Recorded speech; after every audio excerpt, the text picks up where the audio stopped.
Inaigting na ng DSWD ang produksyon ng family food packs lalo tumitindi ang banta ng Super Typhoon Nando at Habagat.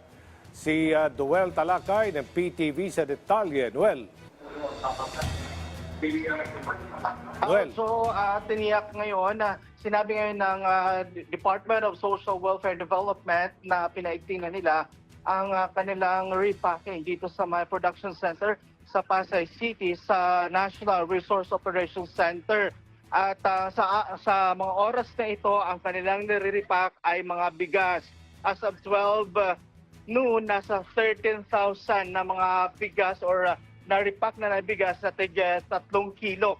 Ang target nila ngayon, Aljo, ay 25,000 na rice pack na tig 3 kilo. Ang mga volunteer niya dito, Aljo, ay mga galing sa Dole, yung Cash for Work. 20 days sila dito na magtatrabaho, magre-repack ng mga bigas. Meron din mga ibang volunteers naman mula sa iba't ibang grupo. At kanina nga nakausap ko si Asik Dumlao sa isang phone interview. Sinabi nito na bago pa man naging super typhoon ang Bagyong Nando, ay nag-preposition na agad ito ng mga family food packs.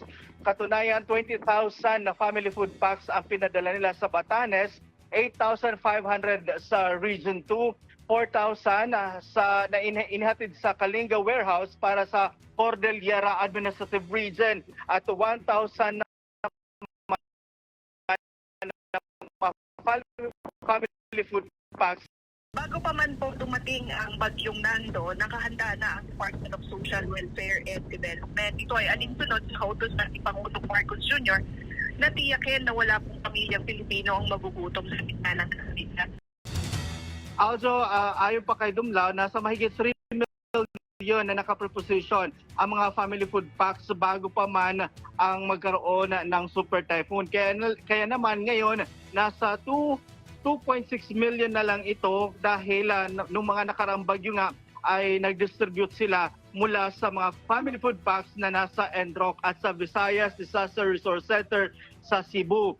At ngayon ay nagpapatuloy at hanggang bukas tuloy-tuloy ang pag-repack nila dito para ma-meet yung 3 million na family food packs at para matiyak na mabibigyan ng mga family food packs ang mga Pilipino ng apektado ng Super Typhoon Nando.